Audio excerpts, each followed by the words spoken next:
delas, mas o Senhor pode conectar você com eles através da oração. Amém? Vamos abrir as nossas Bíblias no Evangelho de Mateus, capítulo 22.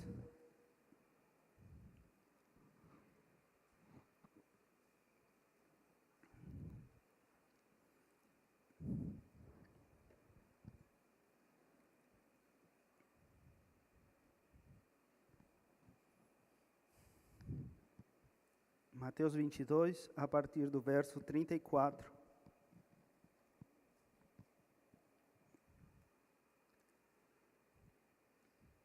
Amém. A palavra do Senhor disse assim: ao ouvirem dizer que Jesus havia deixado os saduceus sem resposta, os fariseus se reuniram. Um deles, perito na lei, o pôs à prova com esta pergunta: Mestre, qual o maior mandamento da lei? Respondeu Jesus: ame o Senhor seu Deus de todo o seu coração, de toda a sua alma e de todo o seu entendimento. Este é o primeiro e maior mandamento. E o segundo é semelhante a ele: ame o seu próximo como a si mesmo. Destes dois mandamentos depende toda a lei e os profetas. Amém? Faz alguns anos, irmãos, umas empresas que são muito conhecidas, hoje muito famosas, descobriram algo que ajudou elas a alavancar, a crescerem nos últimos anos ou até décadas, né? Uma delas é uma empresa chamada Apple. Conhecem? Apple, né? Do iPhone. Então, essa empresa, quando ela iniciou, poucos anos que ela iniciou, ela começou a fabricar muitos produtos. Eles trabalhavam nas pesquisas e eles queriam alcançar todo aquele mercado dos computadores pessoais. Então, eles tinham uma linha muito grande, os periféricos, mouse, e eles trabalhavam intensamente com pesquisa para poder inovar e criar novas tecnologias ou novos produtos para eles venderem. Mas com o transcorrer do tempo, eles perceberam que não estava sendo muito efetivo isso, porque eles estavam se dedicando muito a fazer muitas coisas. Quando você está enfocado em muitas coisas, sua logística, sua forma de trabalhar fica muito complicada, muito complexa. Até que depois de alguns anos, eles perceberam desse problema e eles decidiram simplificar. Eles simplificaram e eles iniciaram o trabalho deles com duas linhas de produtos, nos quais eles começaram a colocar toda a energia, todo o esforço, todo o know-how, todo o conhecimento que eles tinham em relação a essa área, todo o investimento em pesquisa foi focado em esses dois produtos, e assim eles começaram a crescer, a alavancar, e assim que em pouco tempo eles se tornaram a empresa de maior mercado nos Estados Unidos e depois no mundo todo. Eles simplificaram de ter muitos produtos a ter alguns, um ou dois, e alguns produtos que começaram a crescer depois, mas o benefício todo se conseguiu simplificando a quantidade de produtos que eles tinham. Outra empresa muito conhecida agora, que sempre que a gente quer pesquisar alguma coisa, procura no Google, isso. Então, na época que a internet estava se massificando, começaram a aparecer informações por todos os lados, né? Páginas web, muitas informações em internet, universidades, mas a gente precisava encontrar essas informações. Como que eu vou encontrar essas informações? Então, apareceram muitos buscadores de internet. Um deles bem conhecido na época era o Yahoo. Quantos aqui conheceram o Yahoo? Já estão velhinhos, né? Os que conheceram o Yahoo já estão de 40 para lá. Então, o Yahoo era um dos buscadores mais conhecidos, mais famosos na época, mas você lembra do Yahoo naquela época, como ele era? Todo poluído. Você abria Yahoo e aparecia um banner aqui, informação aqui, publicidade aqui, etc. Um montão de informação, link por aqui, por ali. E aquilo que você realmente queria fazer era complicado de fazer, porque quando você entrava no Yahoo e você fazia uma busca, via um montão de informações, mas nenhuma dessas informações era relevante para aquilo que você estava pesquisando. Importante para eles era te entregar informação, não importava se não era uma informação boa. Até que apareceu essa empresa Google. eles falaram, não vamos fazer isso, vamos entregar um buscador que se dedique só a fazer isso. Então, quando você abriu o Google pela primeira vez, só tinha aí uma caixinha e uns botões que falava, procure aqui, né? E quando você começava a usar esse buscador, você encontrava o que precisava. Se você procurava carros do ano tal, apareciam os carros que estavam em venda do ano tal, né? Então, em pouco tempo, essa empresa, quando simplificou toda aquela interface complicada, toda aquela imagem toda complicada, para aquilo que realmente era o produto que era necessário, eles conseguiram ser a maior empresa de pesquisa no mundo todo, em pouco tempo. Então, eles descobriram que, através da simplicidade, nós podemos nos enfocar em aquilo que realmente é importante. Quantos têm mais de 20 anos de crente aqui? Amém, glória a Deus. Velhinhos na fé. Irmãos, vocês se lembram como eram os logos das igrejas naquela época? Das igrejas cristãs? Vocês lembram? Lembram? Tinha uma Bíblia gigante aqui, tinha o mundo em volta atrás, tinha o arco-íris da aliança aqui, tinha uma cruz enorme que ia de cima para baixo, tinha uma pomba, né? Uma pomba aí passando por cima, e tinha umas tábuas da lei aqui, as duas tábuas da lei, e em cima falava Ministério Internacional da Igreja da Graça, etc, etc, etc. Vocês lembram desses logos das igrejas? Lembra? Então, eles queriam pregar toda a doutrina da igreja através da logo. E como são as logos atualmente? As logomarcas das igrejas. É um símbolo, é minimalista, né? A gente não precisa transmitir toda a mensagem do Evangelho, é uma logo, né? Então, simplificamos aquilo que transmitia muita informação e talvez deixava confusas as pessoas, né? Imagina você ter isso. Então, com um só ícone, com uma só imagem, nós conseguimos transmitir de forma simples aquilo que nós representamos, aquilo que é nosso DNA, aquilo que realmente nós queremos transmitir para as pessoas. E naquela época onde nós acabamos de ler esses versículos, naquela época o judaísmo era predominante naquela região. Mas o judaísmo era compreendido dos fariseus, dos saduceus, dos helênios, dos herodianos e dos zelotes. Então, era um grupo religioso vasto, grande, com diferenças entre eles. Meus queridos, naquela época eles tinham 613 mandamentos, ou leis, ou preceitos, princípios que tinham que cumprir. 248 eram mandamentos positivos, ou seja, faça isso. 248, faça isso, faça isso, faça isso. E 365 mandamentos negativos. Não faça isso, não faça isso, não veste isso, não usa isso, não faz isso, não faz assim o assado, né? Então, eram 613 leis, princípios que eles tinham e eram muito rigorosos com isso. E isso era muito complexo para as pessoas simples. Isso era muita carga, muita informação, muita coisa que para as pessoas seguirem o judaísmo era muito complicado, e quanto mais aquelas pessoas que não eram parte da nação de Israel. E se nós lemos alguns versículos antes, nesse mesmo capítulo, nós vamos ver que esses grupos religiosos sempre estavam procurando colocar em prova Jesus, colocar ele em uma situação de aperto, tratar de fazer com que ele errasse de algum modo, colocando ele trampas através das perguntas, né? Então, alguns versos atrás, os fariseus, juntos com os herodianos, perguntam para ele: Jesus, não é lícito pagar os tributos a César? É como se alguém viesse para você com um funcionário aí da Receita Federal: você tem que pagar imposto no Brasil? Então, Jesus, olhando para eles e vendo a astúcia e o que eles queriam fazer com ele, ele fala: me dá uma moeda aqui. E mostra a moeda. De quem é o símbolo que está na moeda? É do César. Então, dá a César o que é de César e a Deus o que é de Deus. Então, eles não conseguiram pegar Jesus, fazer Jesus cair naquela armadilha. Uns versos mais na frente, os saduceus, que eles não acreditavam na ressurreição dos mortos, perguntam para ele: mestre, uma mulher casou com um homem e este faleceu, mas a nossa lei nos diz que se o irmão daquele homem poderia casar com essa mulher para poder levantar descendência para ele. E acontece que uma mulher casou com o primeiro, morreu, casou com o segundo, morreu, casou com o terceiro, morreu, casou com o quarto, morreu, até com o sétimo, né? Era a viúva negra, né?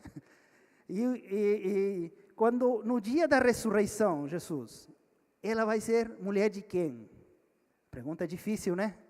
Uai, se você vai ressuscitar, você casou com os 7 de quem? Como vai ser negócio, Jesus? E Jesus fala, vocês desconhecem o poder de Deus. Quando vocês ressuscitarem, vocês vão ser como os anjos. Não se vão casar, nem dar em casamento. Então, e posterior a isso, está o versículo que nós acabamos de ler. Não? Os fariseus, um doutor da lei, aquele que estudava a palavra de Deus, que entendia, que traduzia, que transcrevia, que era um perito na palavra de Deus, na Torá, pergunta para ele, mestre, você deve saber, porque você é rabino, temos 613 preceitos, mandamentos de Deus. Qual o maior deles? Uau, se você pensa em tantos mandamentos, ficaria difícil falar qual deles é o maior mandamento. E Jesus responde para ele, e Jesus percebe que novamente está sendo colocado numa trampa e fala, amar ao Senhor teu Deus de todo o coração, de toda a alma e de toda a mente. Num contexto em que tinha muitas leis, muitas regras, Jesus simplificou tudo isso. Ele não veio a abolir essas leis, ele não veio a revogar essas leis, ele sintetizou toda a essência daquelas leis, daqueles mandatos, em únicos 2 mandamentos, e muito similares. Ama o Senhor teu Deus de todo o teu coração, de toda a tua alma, e de todo o teu entendimento, e ao teu próximo, como a ti mesmo. Existe uma teoria que fala sobre inteligência, que é atribuída a Albert Einstein, que fala de 5 níveis de inteligência. Eles são comum, inteligente, sábio, gênio e simples, como sendo o nível mais alto de inteligência. Porque quando você tem esse nível de inteligência, você consegue simplificar qualquer coisa complexa para que as pessoas possam te entender, possam compreender aquele princípio ou aquelas leis que você está querendo transmitir para essas pessoas, né? E também ele fala, se você não consegue explicar algo de forma simples, é porque você não entendeu bem o suficiente. Nosso Senhor Jesus simplificou para nós todos aqueles preceitos, todos aqueles mandamentos em 2. Nós precisamos entender que a graça se resume a isso, amar o Senhor nosso Deus com todo o nosso coração, com toda a nossa alma e com toda a nossa mente. Se nós priorizamos isso, se nós centralizamos isso, nós vamos a ter a oportunidade de priorizar todas as coisas em nossas vidas e fazer aquilo que realmente é relevante e importante para a nossa vida cristã, para a nossa igreja, para todas as pessoas que estão em volta nossa. Amém? Então, gostaria de falar um pouco sobre simplificar aquilo que Jesus fez, como pode nos servir aqui, agora, em nosso dia a dia, como nós podemos entender isso, como podemos nos apropriar daquilo que Jesus fez, para que nós possamos ter vidas cristãs excelentes, para que nós possamos ser pessoas que amem as pessoas, que amem o próximo de uma forma que Deus quer.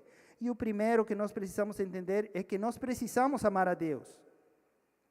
Eu preciso amar a Deus, você precisa amar a Deus. Mas uma das perguntas que veio na minha cabeça, mas por que eu tenho que amar a Deus? Mas será que Deus precisa do meu amor? Será que Deus está carente de amor e precisa que eu ame Ele? Em nossa conceição, em nossa mente, nós associamos o amor muitas vezes com sentimento, com paixão, não é? Sempre associado com isso. Então, por isso, nós não conseguimos, às vezes, discernir direito o que realmente é amor. Amor não é sentimento. Amor é uma decisão que nós tomamos pessoal, uma decisão, uma convicção que nós temos daquilo que temos que fazer e fazemos por obediência. Então, quando Deus nos fala que nós precisamos amar a Ele, nós precisamos entender que nós devemos amar a Ele por tudo aquilo que Ele fez por nós. Tudo aquilo que Ele fez por nós. Porque Ele te amou e Ele se despojou daquilo que Ele tinha de grandeza lá nos céus e veio aqui a morrer por você. Porque sendo maior, veio a servir os pequenininhos. Sendo onipotente, Ele chorou. Sendo dono de todas as coisas, não tinha onde repousar sua cabeça aqui na terra. Sendo reis dos reis, veio a ser um servo. Sendo a origem da verdade, foi declarado culpado de mentiroso e blasfemo. Sendo criador, foi cuspido pelas suas criaturas. Passou de dar ordens aos anjos a dormir sobre palha, de sustentar as estrelas a se sustentar da mão de Maria. A mão que sustentava o universo recebeu um prego de um soldado romano. Sendo o dador da vida, foi crucificado numa cruz. E por que isso? Por amor a nós. Por amor a ti, por amor a mim. Nossa alma foi mais importante do que seu sangue. Nossa vida eterna mais importante do que sua vida terrenal. Nosso lugar no céu para Ele mais importante que o seu lugar no céu. Renunciou por um tempo a seu lugar para nós, para que nós possamos ter o nosso tempo. E algo que nós muitas vezes pregamos é que nós precisamos, e nós somos salvos porque nós entregamos as nossas vidas a Jesus. Nós temos que entender que nós somos salvos primeiro porque Ele entregou sua vida por nós. Amém? É daí, desse princípio, dessa inversão que nós conseguimos assimilar e entender que nós precisamos amar a Deus porque Ele fez tudo isso por mim, porque Ele me amou primeiro. Em 1 João 4,19 fala, nós amamos porque Ele nos amou primeiro.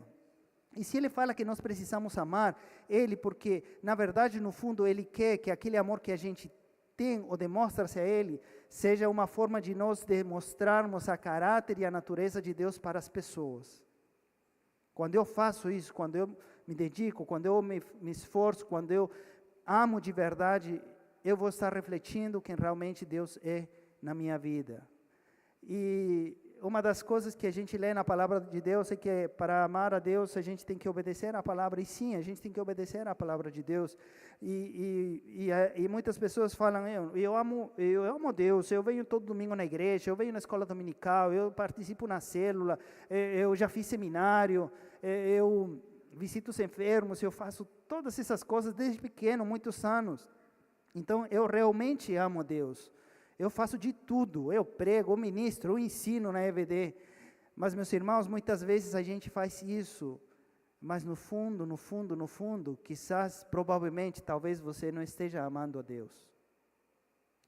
Talvez você esteja fazendo isso só para demonstrar seu melhor performance, seu melhor desempenho, que você é o cara que jejua uma semana, 2 semanas.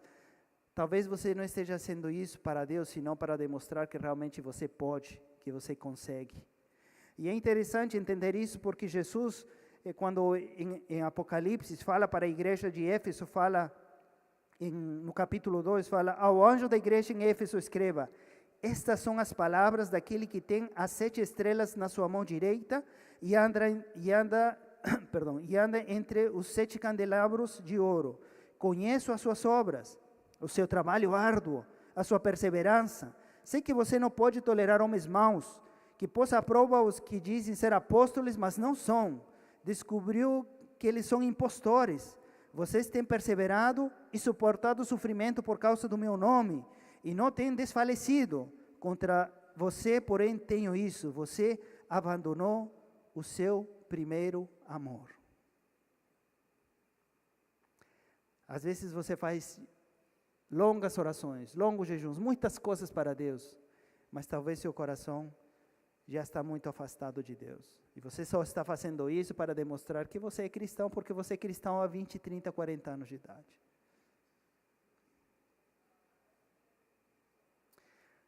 Então, meus irmãos, nós precisamos alinhar aquilo que nós fazemos com aquilo que Deus quer de forma sincera e íntegra. Deus, mais do que você passe uma semana inteira orando a Ele, ou jejuando, Ele quer que você desfrute de fazer isso com Ele. Que não seja um peso, que não seja uma obrigação, que não seja obedecer a algum comando dos pastores da igreja. Que você realmente, plenamente desfrute daquilo. É como quando a sua esposa, você homem, por exemplo, te fala, amor, me acompanha no shopping. Quantos homens daqui gostam de ir no shopping acompanhando as esposas? Eita, muito homem sincero. Quantas esposas pedem para os maridos acompanhar elas no shopping? Eita. Quantas já desistiram da batalha? Eita! Querido, ela não quer que você acompanhe ela no shopping porque você é o esperto da moda. Não. Ela não quer que você acompanhe ela no shopping porque você tem um cartão de crédito. Não. Ela quer que você acompanhe também, né? Ela quer que você acompanhe ela no shopping porque ela quer passar tempo com você fazendo aquilo que ela mais gosta. Eita, Jesus!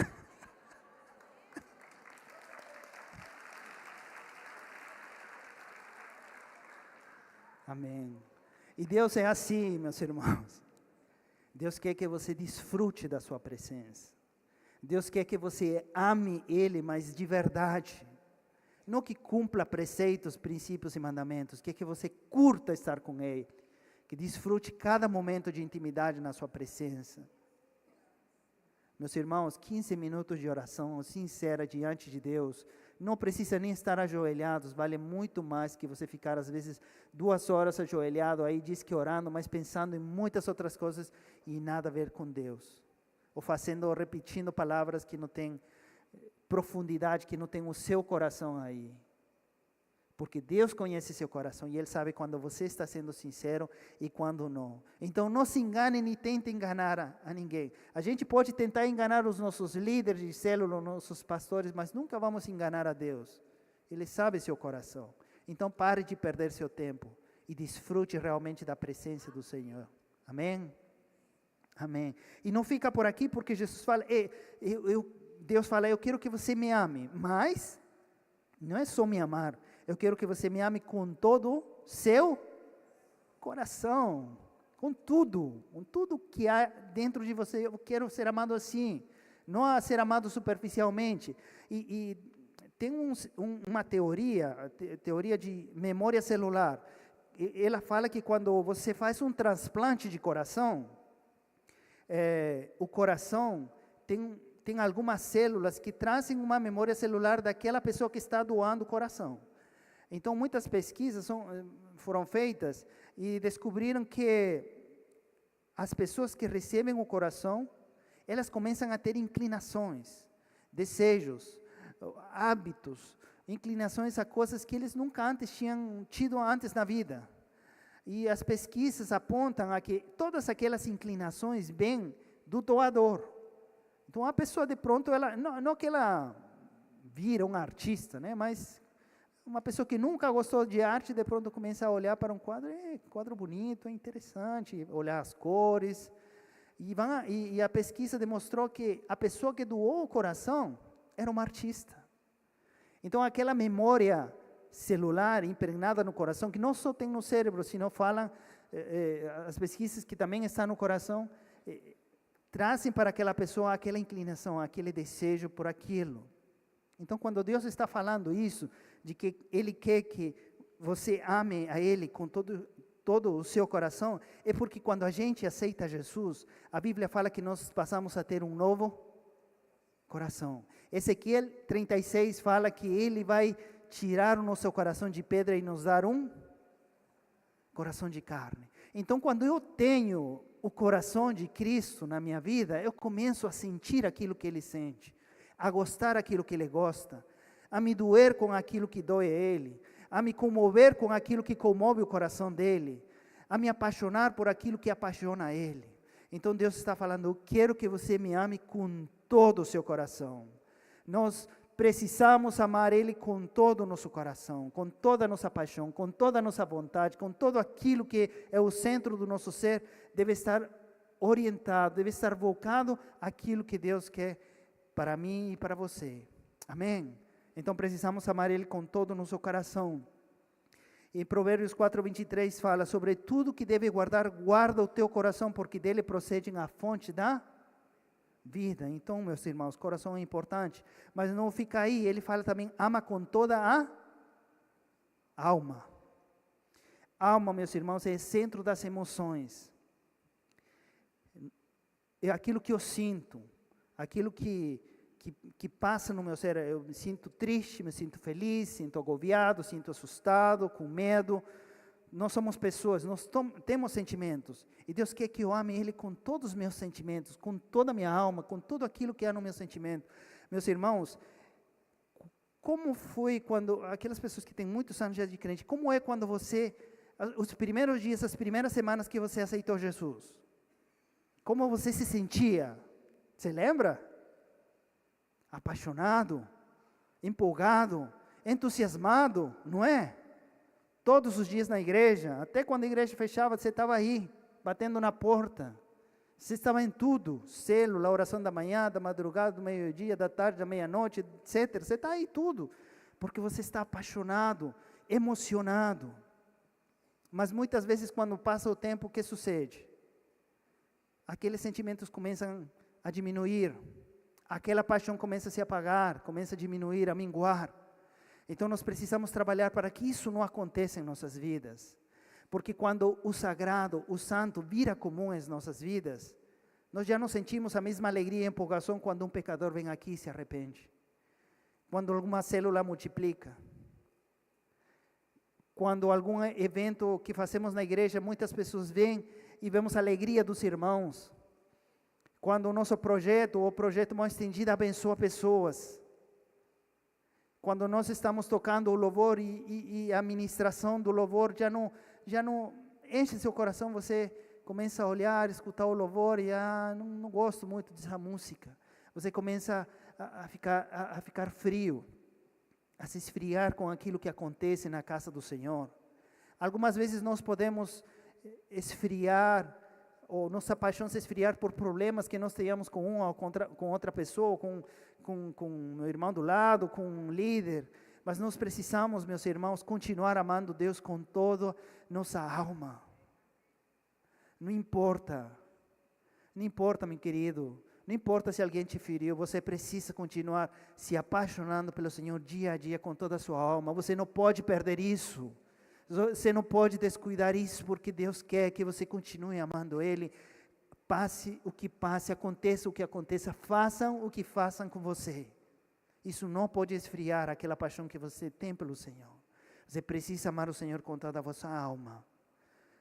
E também o Senhor fala que nós precisamos amar Ele com toda nossa mente, com todo o nosso entendimento, com todo o nosso intelecto, com toda a capacidade de raciocínio que nós tenhamos. É muito importante isso, meus irmãos, que nós possamos ter a nossa mente centralizada e orientada, guiada pelo que a palavra do Senhor nos ensina, para que não caiamos em falsos ensinamentos.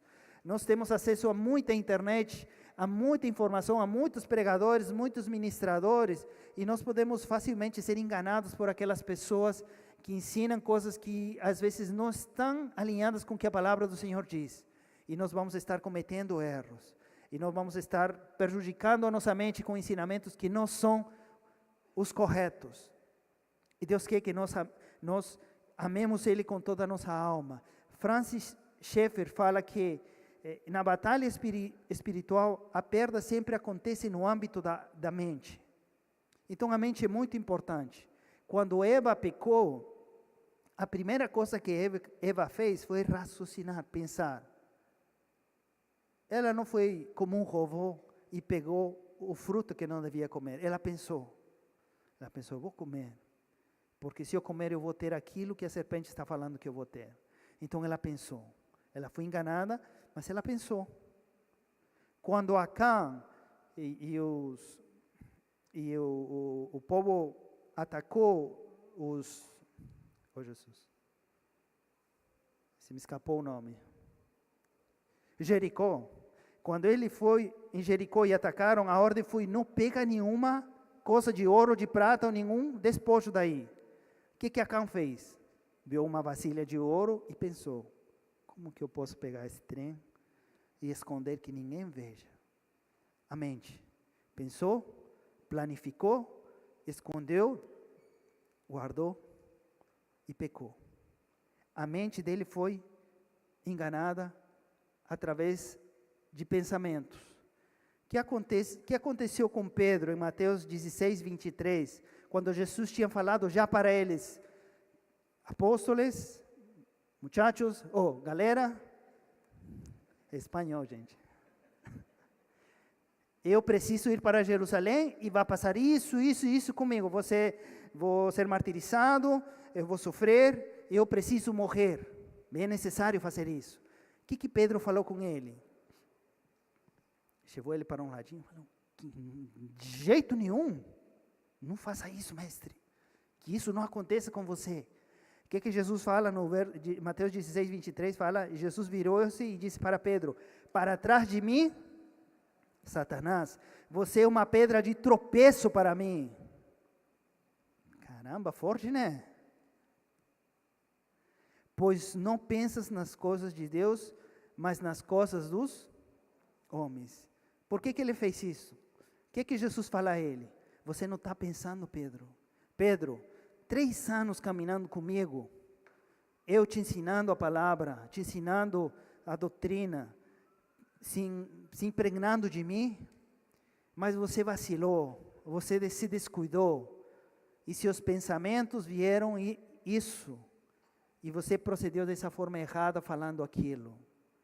Então você foi ludibriado, você foi enganado. A mesma coisa que aconteceu com Eva, com Acã, aconteceu com Pedro. Descuidaram por algum momento de se focar, de pensar naquilo que era mais apropriado, adequado pensar, e caíram no pecado. Meus irmãos, o diabo tentou fazer a mesma coisa com Jesus, lá naquele momento que ele estava no deserto fazendo jejum, mas ele não conseguiu trabalhar a mente de Jesus. E essa é a estratégia do inimigo em nossa mente todos os dias. Ele está atrás da sua mente, ele está atrás dos seus pensamentos, ele está procurando, colocando armadilhas, colocando dúvidas, colocando pensamentos infrutuosos, infrutíferos, pensamentos ruins, pensamentos de desconfiança, pensamentos que a única coisa que estão conseguindo é te deprimir, te agobiar e te afastar daquilo que Deus ensina na sua palavra. Então nós precisamos alinhar todos os nossos pensamentos, tudo aquilo que a nossa cabeça precisa ser renovada com a palavra de Deus todos os dias. Amém? Amém? Então precisamos isso. É por isso que a gente fala, temos que ler a palavra de Deus todos os dias. Não é porque a gente faz um mantra ou porque a gente siga uma rotina e que tem que ser feito porque tem que ser feito. Não, é porque nossa mente é um campo de batalha e quanto mais alimentados da palavra de Deus nós estamos mais preparados para vencer qualquer celadas do inimigo. Amém? E nós estaremos assim realmente amando Deus como Ele quer. Amém? No verso 39 fala, amar ao próximo como a ti mesmo. Os historiadores romanos e gregos, nos livros da história deles, eles narram sobre os cristãos do primeiro século. E por incrível que pareça, em qualquer desses livros, você não vai encontrar eles falando dos milagres dos cristãos. Você não vai ouvir que esses historiadores escreveram sobre as façanhas dos cristãos, a prosperidade dos cristãos, os livramentos dos cristãos. Sabe o que eles enfatizavam sobre os cristãos do primeiro século? Eles falavam como eles se amavam. Como eles se amavam. Como eles se amavam. Como eles se protegiam. Como eles se cuidavam.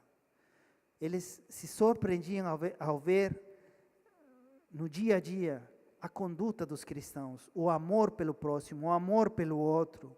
Meus irmãos, no Império Romano, onde eles se importavam só neles mesmos, na autopromoção, no autocrescimento, na escala, nos rangos sociais, na aparência, no demonstrar que é mais poderoso, mais rico que o outro, mais famoso que o outro, e que tinha os melhores gladiadores, os melhores soldados, as melhores ideias, os pensamentos da época, tudo isso era valorizado. E muitas vezes isso em detrimento das outras pessoas. Não importava se passava por em cima de outras pessoas, não importava se atropelava outras pessoas, não importava se humilhava outras pessoas. O desejo por se aparecer, por procurar um reconhecimento era muito forte. Então todos eles se odiavam. Eles se odiavam. Eles mantinham uma aparência boa nas reuniões, mas por baixo planejavam coisas ruins uns com os outros, maldades, perversidades. Mas esses mesmos romanos, logo que eles se convertiam, eles se amavam. eles se protegiam, eles se cuidavam, eles estavam dispostos a morrer, mas não entregavam os seus irmãos, não entregavam o local onde eles se reuniam para cultuar a Cristo, porque eles se amavam, porque eles compreenderam que quando você ama a Deus, isso tem que ser refletido no amor ao próximo, porque se eu não amo o próximo, muito provavelmente eu não esteja amando a Deus.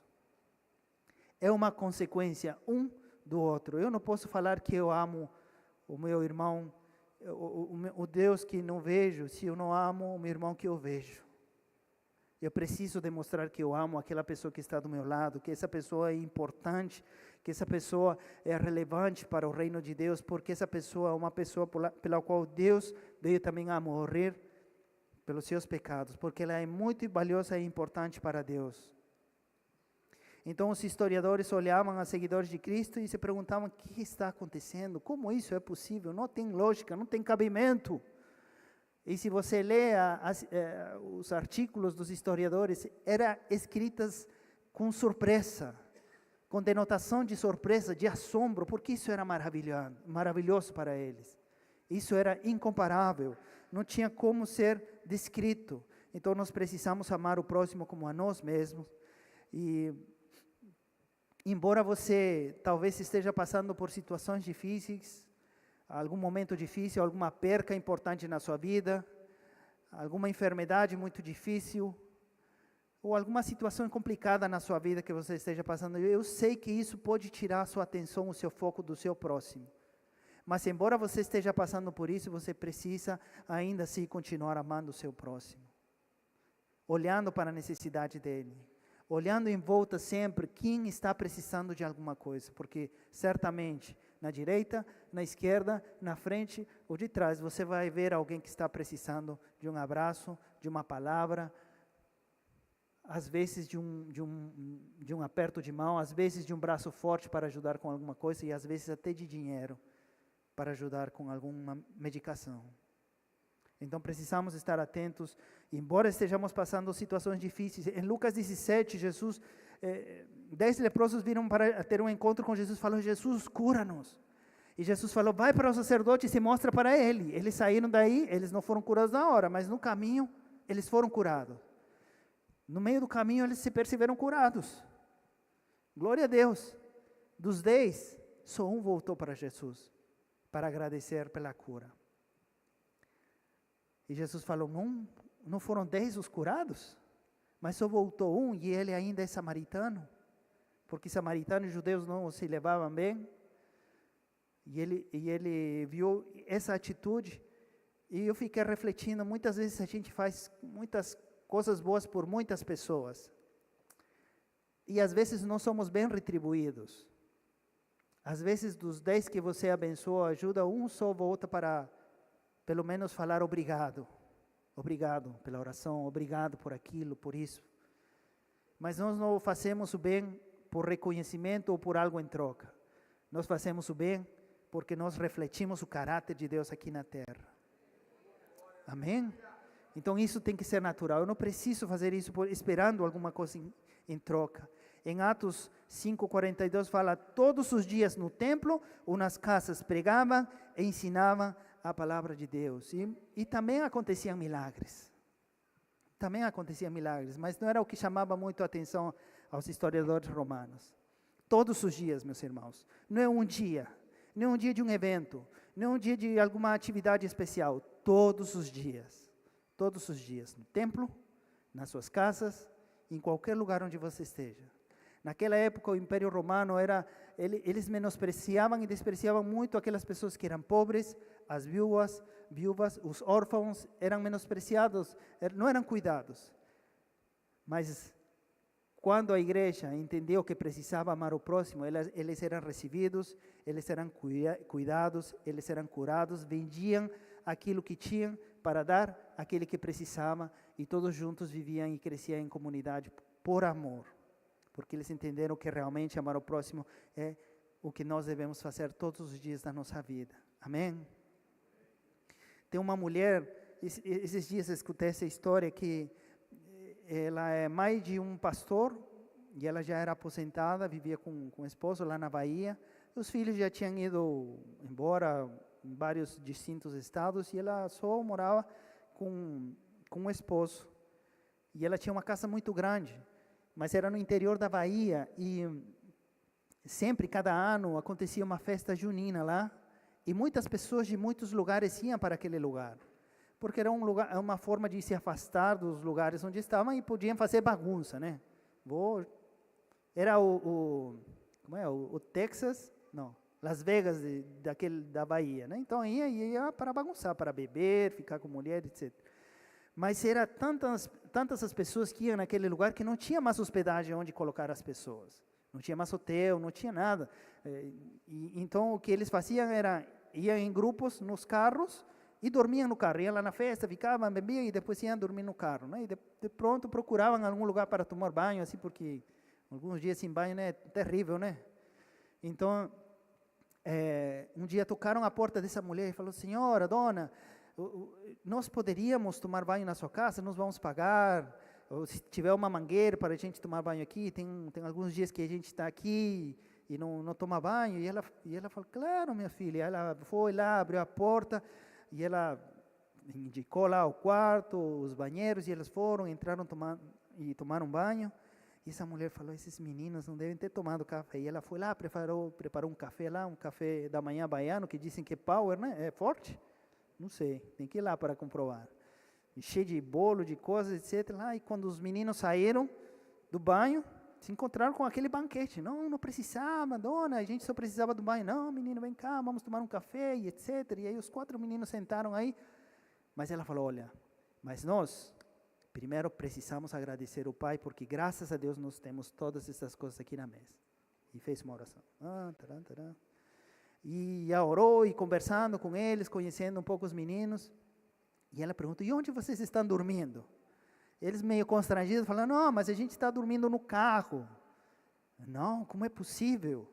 Eu tenho quartos aqui que eu não uso, porque meus filhos já casaram, já saíram de casa, vocês podem vir e dormir aqui. Eles falaram: de jeito nenhum, a gente vem de madrugada, não quero incomodar a senhora.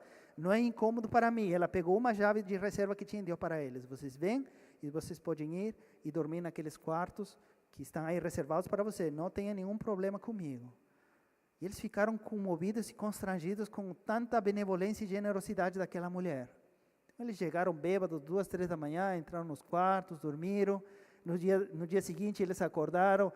Quem bebe até tarde, dorme 2, 3, 4 da manhã, não acorda às 6 da manhã, né? Acorda 10, 11, meio-dia. Eles acordaram nesse horário e a mesa estava aí posta.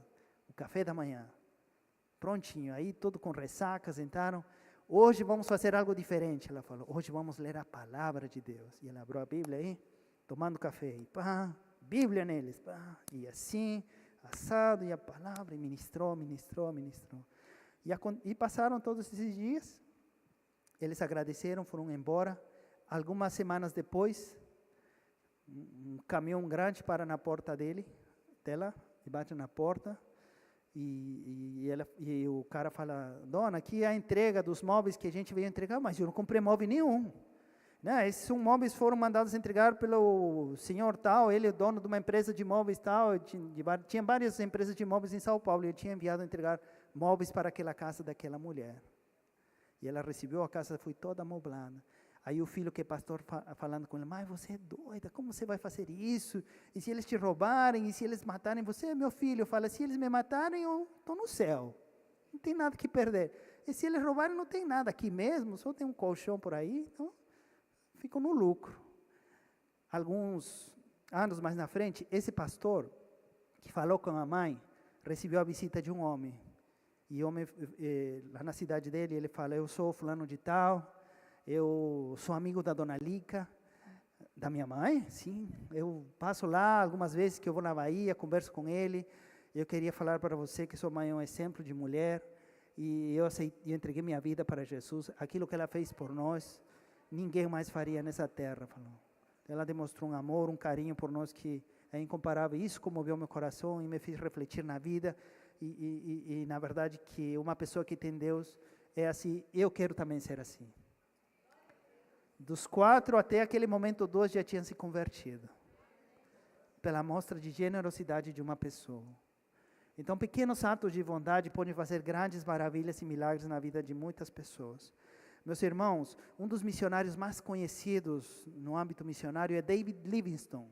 É um missionário que trabalhou na África, em vários lugares da África. Ele é um doutor, um desbravador da parte africana.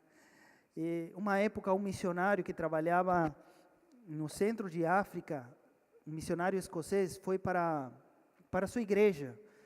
E ele estava muito constrangido e entristecido, uma mistura de sentimentos, porque ele percebia a necessidade da África e ele sozinho não conseguia fazer tudo aquilo que precisava. Tinha muitas comunidades, muitas tribos, muitos idiomas que aprender, muitas coisas para fazer, e uma só pessoa era complicado. Então ele foi na igreja dele com o intuito de vou pregar e vou falar com aquelas pessoas que nós precisamos, alcançar mais pessoas que nós precisamos, mais obreiros. E ele chegou na cidade, e ele chegou no inverno, muito frio, neve, frio demais, tinha até momentos que tinha chuva. E ele chegou na igreja e tinha uns 4, 5, poucas pessoas no culto.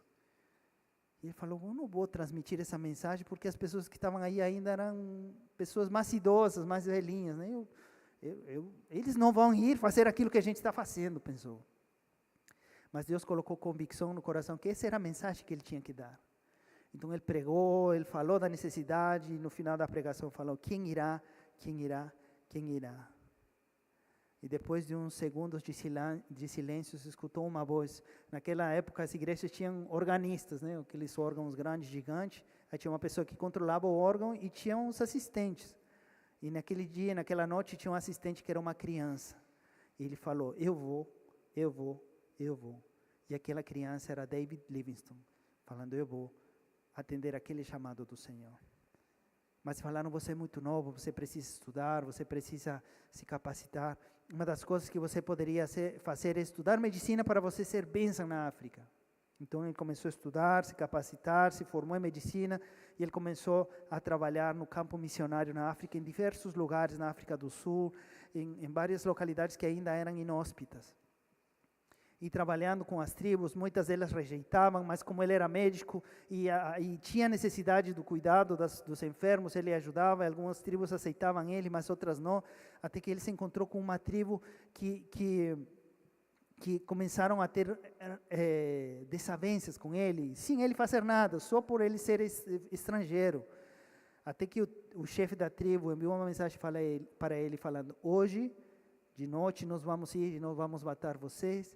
Todos vocês da sua comunidade que estão aí, nós vamos matar, hoje de noite. E ele ficou muito entristecido, assustado, e ele escreveu no diário e fez uma oração, pedindo livramento a Deus.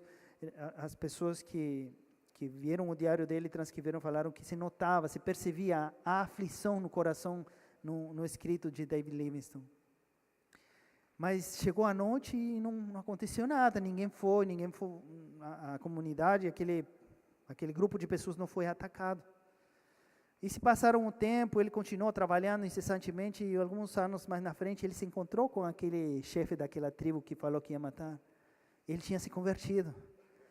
E falou com ele, você não falou faz 2 anos atrás que vocês iam ir e iam nos matar? Ele falou, nós fomos. Mas nós não encontramos vocês, nós não vimos, nada aconteceu. Ele falou, mas quando nós fomos, chegamos perto, a espreita, assim, devagarzinho, nós percebemos que tinha 39 guerreiros gigantes em volta da sua aldeia. 39 guerreiros, fortes, grandes, gigantes, como nunca tínhamos visto. E nós decidimos não atacar, fugimos. Ele ficou surpreso com isso, agradeceu a Deus pelo livramento, glória a Deus, que bênção, né? Ele se converte, não fomos atacados, glória a Deus, lucro. Alguns anos mais na frente, ele pregando na Escócia, na igreja dele, ele narra esse fato, esse acontecimento, e no final da pregação, o secretário da igreja fala, David, e quando foi esse acontecimento? Que época foi? Eu vou te falar, porque ele escrevia tudo nos diários, o que acontecia cada dia, cada hora, etc. Ele fala, foi tal data. Espera aí, ela foi... E também naquela igreja não estava tudo. Tinha o diário das pessoas que assistiam nos cultos e etc, né? Tempos aqueles. Então ele abre e fala: no dia que você recebeu esse livramento, aqui na igreja tinha 39 pessoas orando por você. Glória a Deus. Glória a Deus. Glória a Deus. Isso não é coincidência. Isso é Deus. Meus queridos, quando nós entendemos que o Evangelho é simples, nós vamos entender quando Deus nos chame para alguma coisa e vamos dizer sim, por amor a Ele. E quando nós entendemos que nós amamos a Ele e precisamos amar o nosso próximo, vamos ser como esses 39, orando na retaguarda daqueles que estão precisando. Um milagre. E embora nós saibamos aquilo que está acontecendo, Deus pode nos mover a fazer aquilo que é preciso, por amor do seu nome e por amor dos céus. Amém? Vamos ficar em pé?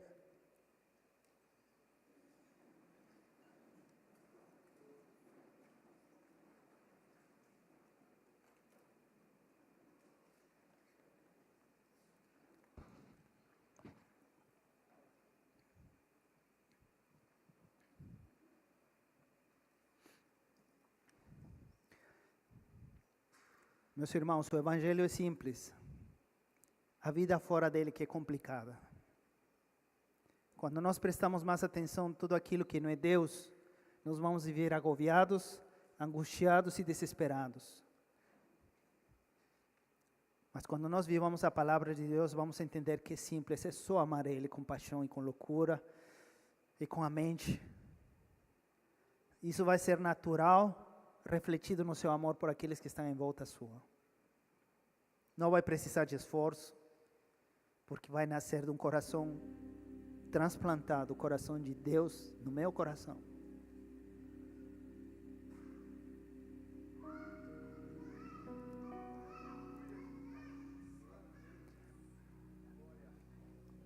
Quando Jesus foi crucificado, ele foi crucificado no lado de duas pessoas. Um deles criticou ele, debochou dele.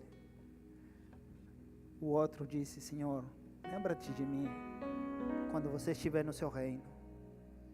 E Jesus falou para ele: hoje você estará comigo no paraíso. Não fez classe de batismo, não fez trilho de igreja, não fez teologia, não frequentou a escola dominical, não leu a Bíblia, não fez pacto. Bastou dizer sim: eu quero estar contigo, Jesus, lembra-te de mim.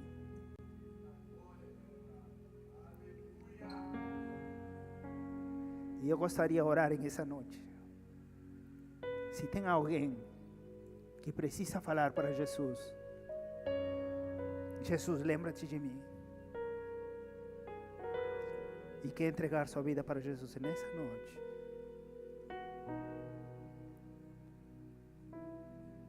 Que precisa fazer uma aliança com Ele.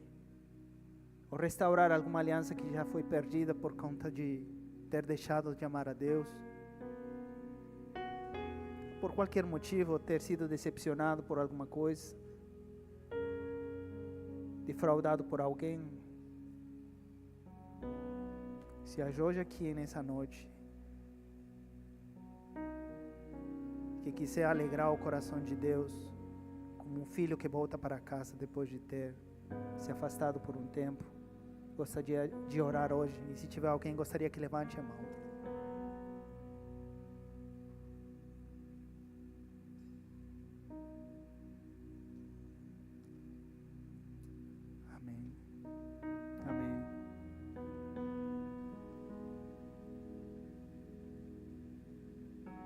Deixe para depois.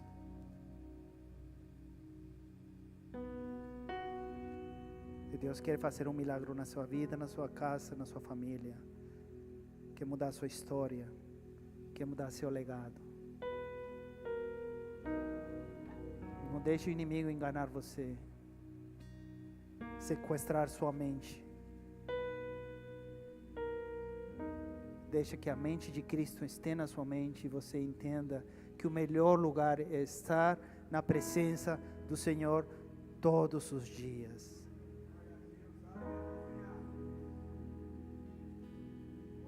Tem alguém?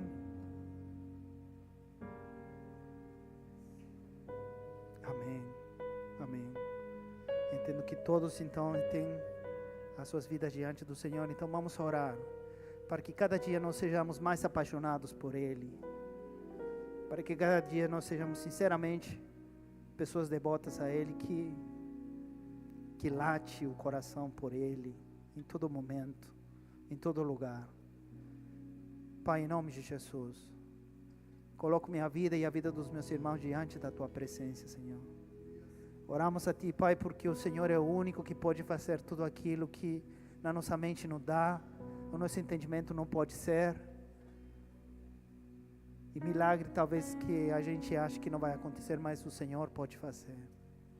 E oramos para que o Senhor possa avivar a chama no nosso coração de paixão, de amor por Ti, Deus. Senhor, se he estado afligido, aflito, não me importado por quem está do meu lado, na esquerda, na direita, que eu possa rever, Deus, meu relacionamento contigo e ver que talvez meu amor por Ti tenha se esfriado. Senhor, me ajuda, nos ajuda, Senhor. Queremos ser pessoas completamente entregues a Ti, porque é o mundo que está precisando de Ti. As pessoas, como no concerto da Lady Gaga ontem, Deus, de fralda, ficando na rua, fazendo fila.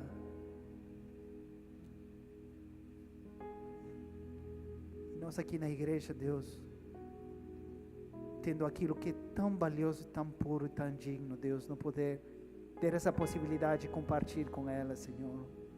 Cegos guiando cegos, vivendo na escuridão, Deus, nos ajuda. Também há pessoas aqui assim, nos ajuda a enxergar elas e ser de canal de bênção para elas, em nome de Jesus, em nome de Jesus, em nome de Jesus. Amém, amém. Glória a Deus. Aleluia. Louvado seja Deus. Somos desafiados a praticar